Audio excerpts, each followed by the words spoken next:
I left the keys on the counter of the house my wife stole from me, right after she fucked my best friend, lied in court, and turned our daughter against me. I thought I'd hit rock bottom. Then I won the damn lottery, and now she's suing me for half. She wants war? Good. I've been sharpening my knives in silence. The last box went into the trunk with a dull thud. I stared at it. Cardboard, taped on the sides, half split at the bottom. My life was in there. My wedding album, a set of cufflinks my father gave me, and a broken picture frame that used to sit on my nightstand. I didn't bother replacing the glass. It felt symbolic. The house stood behind me like a monument to everything I used to believe in. Beige siding, white shutters, the porch where we carved pumpkins every October, the kitchen where we argued about bills and pretended it was normal. Now it was hers. Court-ordered. Neat and final. She got the house, the kids, and the narrative. I stepped inside one last time to leave the keys on the counter. There was a candle burning in the living room. Lavender, her favorite. The scent made my chest tighten. I imagined her lighting it, maybe even smiling, indifferent to the mess she'd left behind. On the kitchen island was the framed divorce decree. I didn't touch it, but I couldn't look away either. My name on every page, next to language that made me sound like a liability. Unstable. Anger issues. Emotionally unreliable. Pure fiction. I'd stood there in court and listened to my own daughter testify against me. 15 years old, trembling but confident when she said, "I don't feel safe with him." That line broke me. Not because it was true. It wasn't. But because it came from her. From Maya. And I knew where she got it. Sarah, my ex-wife. The woman who used to fall asleep with her head on my chest. Who whispered, "forever," on our wedding night. Who started sleeping with my best friend Thomas while I was working weekends to cover our mortgage. That same woman stood in court with crocodile tears and called herself a victim. And the court ate it up. Because I'm a man. Because she brought a child. Because Maya lied for her. My attorney warned me not to react. "Let her play the victim," he said. "You reacting emotionally helps her case." So I sat there like a corpse, numb and silent, while my world collapsed. After the hearing, I walked to my car like I was underwater. I didn't cry. Not then. The crying came months later, during supervised visitation in a sterile playroom where my youngest, Emma, handed me a plastic teacup and said, "Daddy, do you still love us?" I should have burned that house to the ground. Instead, I left the keys next to the sink and walked out without looking back. That first apartment was hell. One bedroom, off the freeway, thin walls, and a neighbor who smoked weed every night at midnight. But it was mine. I painted the walls. I bought a used couch. I got a job stocking shelves at a hardware store because no one in my old network wanted to get involved in domestic drama. Cowards. Some nights I'd just sit on the balcony with a beer and stare at the traffic. Wonder how it all went to hell. But little by little, things got better. I got promoted. I saved money. I started sleeping through the night again. Then one night at a gas station on a whim, I bought a lottery ticket. Just one. Scratched it on the dashboard with a quarter. And I won. 7 figures. Clean. Life-altering. I stared at that ticket for maybe an hour. Not in disbelief. Just stillness. Because for the first time in years, I felt something shift. The universe, karma, whatever you want to call it, tilted. I didn't tell anyone. I played dumb, got a financial advisor, moved into a better place, paid off debts, set up funds for Emma and Noah. Quietly. I didn't want Sarah sniffing around. But she did. Of course she did. It was a Tuesday when the letter arrived. Certified. Legal envelope. Her lawyer's name in the corner. I opened it in my kitchen, hands steady, heart slow. She was suing me for a portion of the winnings. Said it was marital property. Claimed I bought the ticket with funds from an account that technically predated the divorce. Complete nonsense. But dangerous nonsense. I stared at the letter for a long time. Then I walked to the table, closed my laptop, and said out loud, just to myself, "Well then, guess we're doing this the hard way." Because if she wanted war, I was finally ready. The first thing I did was call my lawyer. The same one who sat through the gutting custody hearings with me. Stern guy. Sharp, expensive, and not big on sympathy. Exactly what I needed now. I forwarded the lawsuit. Within an hour, he called back with that familiar, measured tone. "She's grasping, but it's not empty. She's trying to argue constructive trust, claiming the funds originated during the marriage, which they didn't," I said. "Not provably," he corrected. "She's going to try to muddy the water. If we don't move fast, this could get traction." I sat in silence. The apartment was dead quiet except for the faint buzz of the fridge. I'd spent years rebuilding a life in that silence. I wasn't about to let her tear it down again. "Okay," I said. "Let's give her something to choke on." Over the next few weeks, my days split into 2 halves, working my new logistics job by day and preparing for battle by night. My lawyer and I dug into every transaction, traced every cent that led to the purchase of that ticket. Bank statements, pay stubs, surveillance from the gas station. I wanted the truth weaponized. No emotion, just precision. Meanwhile, Sarah started poking around. She sent texts under the pretense of checking in about the kids. Called once, too, voice all sugar and smoke. "I heard something. Curious," she said. "Did you?" "About you. A lottery ticket?" I didn't respond. Just let the silence hang until she hung up. That night, I locked down everything. New passwords, security on accounts, digital trail scrubbed clean. Then came the moment I didn't expect. I was restocking shelves at the store when my phone buzzed. It was a message from Maya. "Maya, Mom said you're trying to take us away from her." "Is that true?" I stared at the screen for a long time. The wound was still fresh, her betrayal, her courtroom performance, but there was something different in the phrasing, trying to take us away, like she was afraid. I didn't reply. I didn't know how. She had lied once, with a judge watching. That doesn't just fade. Instead, I went home, cracked open a beer, and watched the news. They were covering another lotto winner who'd already blown through half of it on a sports car in a pool shaped like Texas. Amateur? Me? I invested, silently, real estate, index funds, quiet, boring things, because the money wasn't freedom. It was leverage. And leverage is a weapon. A week later, my lawyer called with updates. She filed discovery motions. She wants a full forensic accounting.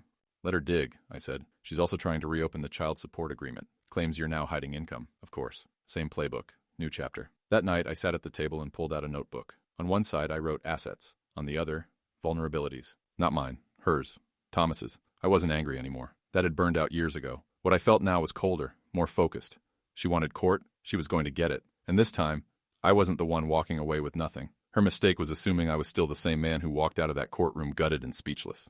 But that man died the day she filed her claim. A few days after her motion for discovery, my lawyer forwarded me a series of financial disclosures her attorney had submitted. Sarah had to declare income, assets, and any businesses. She claimed modest earnings from her and Thomas's little wellness brand, some pyramid-scented nonsense they sold online. Claimed they barely broke even. Claimed she'd invested her support payments back into the household. Bullshit. Because 3 weeks before that, I'd paid a forensic accountant, a quiet, retired IRS guy with no social filter and a taste for espresso. And he'd already dug up the paper trail. Multiple Venmo transfers from wellness clients, bulk orders from suppliers in China, and one business loan they'd lied about on their taxes. She wasn't broke. She was laundering my child support through an LLC registered under Thomas's name. I felt nothing when I saw it. No rage, no vindication, just confirmation. I had my lever. Meanwhile, Maya texted again. Maya, why are you going after Mom like this? We've finally started talking again. Please don't ruin it. Me. Ask her why she lied on her financials. No response. I knew what Sarah was doing. The same thing she'd always done. Build her wall of lies using anyone within reach. This time, Maya was the brick she thought she could still throw. But she didn't know Maya had already started cracking. One night, I got a knock on my apartment door. I looked through the peephole. Maya. I opened it halfway. I shouldn't be here, she said. But I saw something in Mom's files. A bank statement. She's hiding money. I stepped aside and let her in. No words.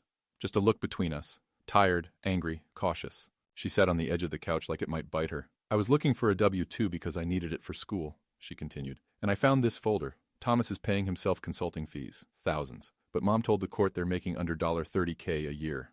That was enough. I handed her my phone and showed her the accountant's summary. Her face went pale. You're building a case, she whispered. I nodded. Are you going to destroy her? I looked at her long and hard. I wanted to say no. I wanted to say it wasn't personal. Instead, I said, I'm going to make it fair. She didn't speak again for a while, just stared at the carpet like it held all her regrets. When she left, I sat at the kitchen table in silence, the cold hum of justice in my ears. Sarah had always been good at hiding knives behind smiles, but now I was the one holding the blade, and I wasn't going to miss. Courtroom 5C smelled like dust and desperation. Fluorescent lights buzzed overhead. My tie felt like a noose, but I wore it anyway. Respectability matters when you're trying to dismantle someone publicly. Sarah sat across from me in a powder blue blazer like she was auditioning for a sympathy commercial. Her lawyer kept whispering things to her, but she didn't look at him. She kept glancing at me, that same fake serenity she used when she lied to the judge 5 years ago. I didn't blink. The hearing wasn't for the full trial, just pre-motion stuff. Disclosures, declarations, a judge who'd rather be anywhere else. But it was my first chance to speak, and I wasn't wasting it. Her lawyer started with the usual. My client believes the winnings are a continuation of the marital estate. Funds were commingled. There is precedent. My attorney cut in. The ticket was purchased post-divorce, with wages from a job acquired after asset division. There is no precedent for retroactive enrichment based on hypotheticals. The judge looked bored. Then came the good part. My lawyer handed over our motion, complete with attachments.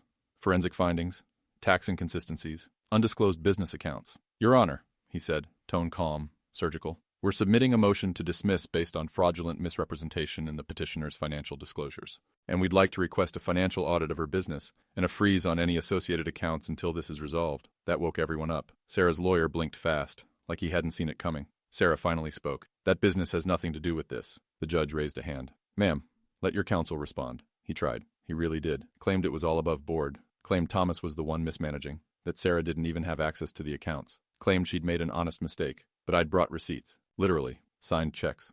Payout memos. Order records. All tied to her name. Sarah's face crumpled. Just slightly. Not panic. Not fear. Something worse. Recognition. She knew I'd been quiet for too long. Afterward, in the hall, I passed her on the way to the elevator. She stepped in front of me. You're going to destroy everything, she said, voice low, shaking. Why? We were past this. No, I said.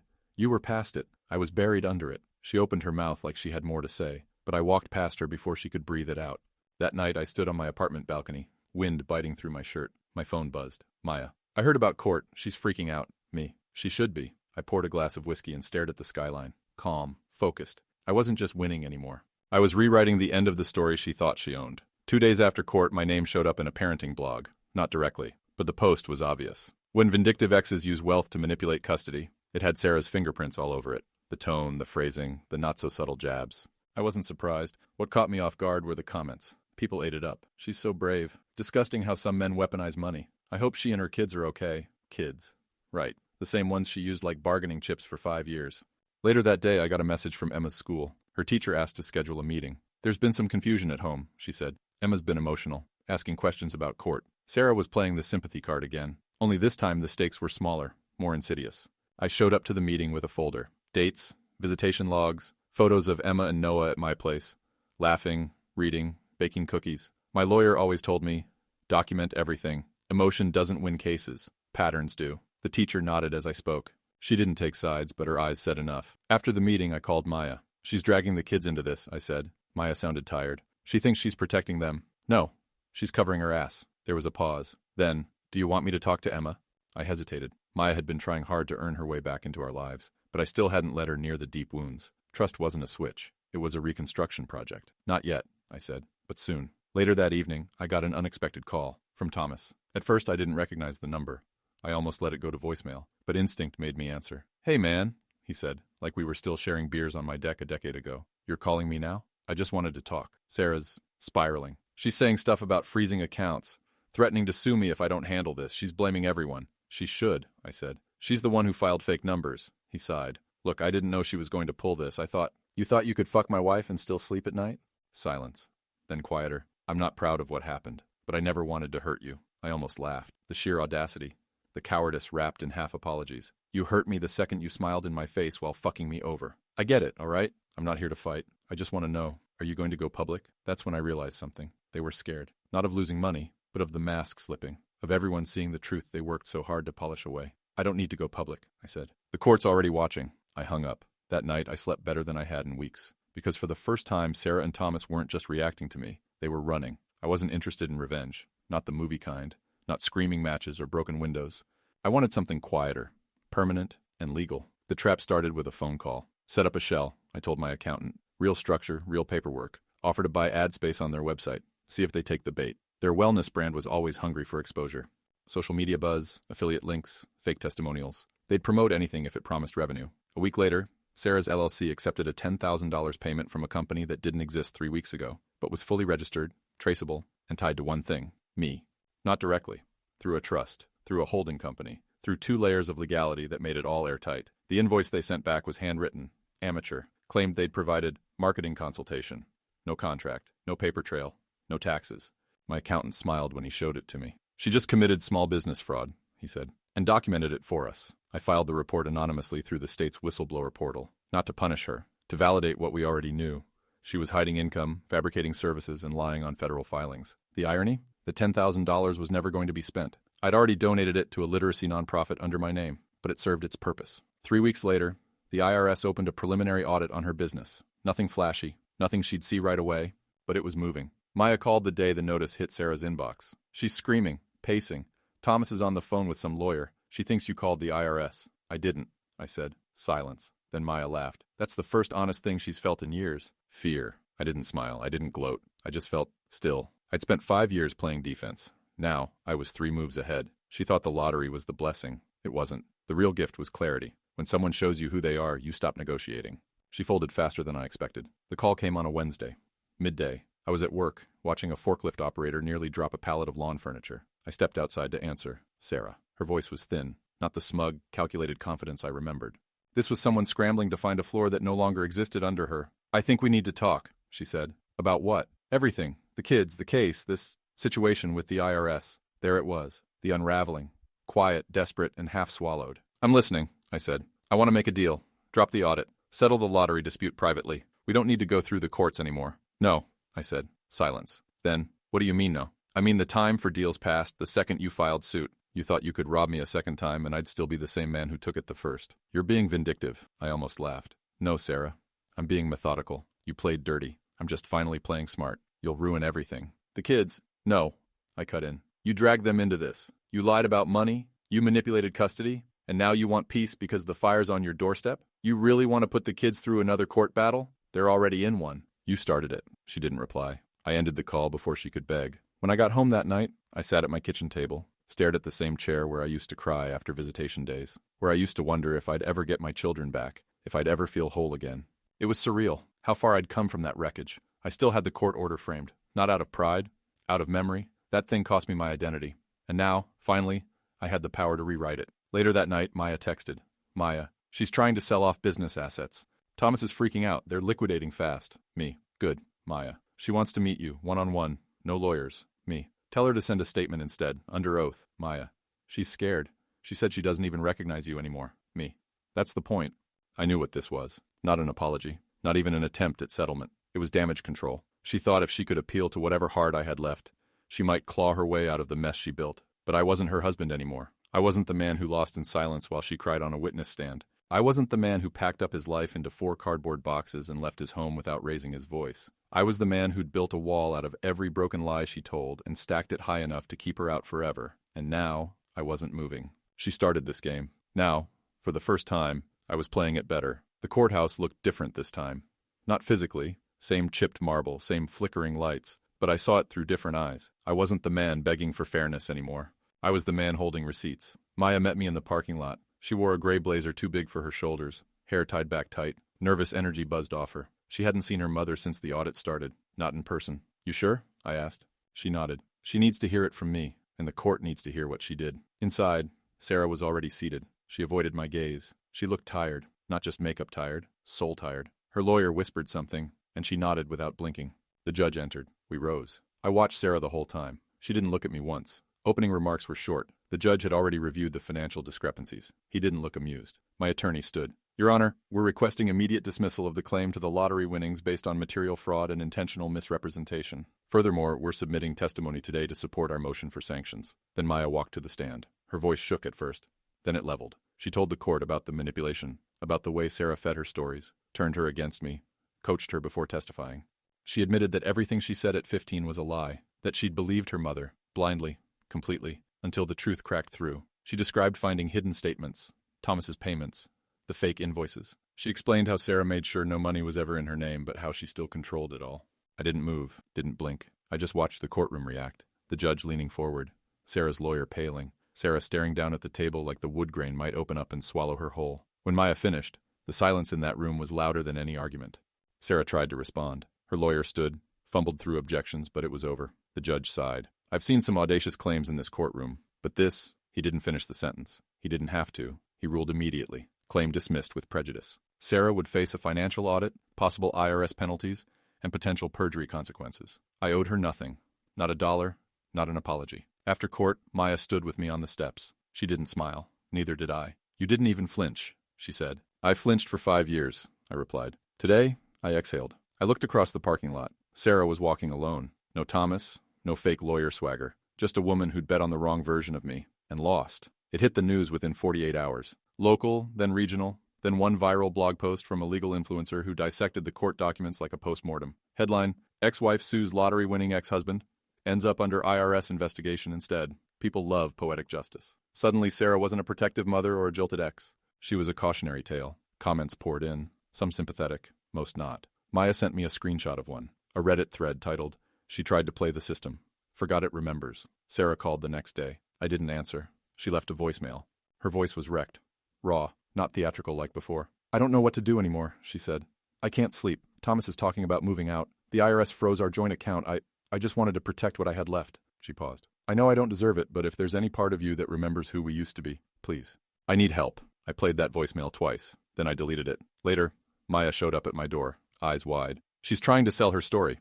To magazines, blogs. She wants to spin it into a redemption arc. Of course she does. People like Sarah don't apologize. They reinvent. They Photoshop the past until it flatters them again. She says you're cruel, Maya added, that you had this planned. I poured a coffee, sat across from her. She's half right. She also said you'd gloat. I looked at her, deadpan. I'm not gloating. I'm closing the book. But Maya wasn't done. She asked me to give you a letter. I tensed. She begged me. Said it was her final offer. I opened the envelope. Inside, a notarized settlement proposal. She'd drop all current and future claims. She'd issue a formal retraction for her false testimony in our custody trial. She'd forfeit any attempt at alimony modifications. In return, I'd sign a statement agreeing not to pursue civil damages. No lawsuits, no financial recovery, just silence. She was trying to buy her way out of the consequences. Again, I stared at the paper for a long time. Then I signed it. Maya blinked. Seriously? She can keep her name off the next headline, but she doesn't get peace. She gets silence. That's all. Maya nodded slowly. That's cold. No, I said. That's mercy. I stood and walked to the window, watching the trees sway outside. For a moment I remembered the early days, the laughter in the old house, kids playing in the yard, Sarah humming while she unpacked groceries. I remembered how I used to love her, deeply and stupidly. But love doesn't survive betrayal. It survives distance, time, even grief, but not betrayal. Not like that. Letting her go wasn't an act of compassion. It was strategic detachment. She'd buried me once. This was just me leaving the grave behind, without dragging her into it. I'm not angry anymore, I told Maya. That's why this works. That's why it ends. I didn't want revenge. I wanted equilibrium. I hadn't seen the house in over 2 years. It was a crisp Sunday morning when I finally drove out there. Not to reclaim anything. Not out of nostalgia. I just needed to see the place one last time. The battlefield. The beginning and the end. The siding had faded. The front yard was uncut. Grass creeping up over the sidewalk like it belonged there more than any of us ever did. A wind chime clinked under the eaves. The same one she'd bought from a roadside stand in Vermont. I used to hate it. Now I barely heard it. I stayed in the car, parked across the street, engine off. The windows were up. The house looked small now, shrinking in my memory every second I sat there. A new car in the driveway. Not Thomas's. Maybe hers. Maybe someone else's. I didn't care. I didn't come for confrontation. I came to bury the ghost. My phone buzzed. A message from Maya. Maya. She moved out this weekend. Said she needed space. No one's heard from her. She left the keys. I looked up at the house again. Empty. Not just in bricks and furniture. Empty in spirit. Whatever power it once held over me had finally evaporated. I stepped out of the car, walked up to the edge of the driveway. Didn't cross it. Didn't need to. I took the folded sheet of paper from my coat pocket. The old court order. Now void and irrelevant. I'd carried it with me too long. I tore it in half. Then in quarters. Then I dropped the pieces in a public trash bin next to a rusted mailbox. I turned, walked back to the car, and drove away without checking the rear view. There was no dramatic music, no cathartic tears, just the steady hum of closure. Later that night, I sat on my apartment balcony. Same view, same chair, different man. The wind was picking up. I pulled a blanket tighter around me, sipped my drink, and closed my eyes. No headlines, no courtroom tension, no planning, no war. Just quiet, just breath, just me. For the first time in years, that was enough.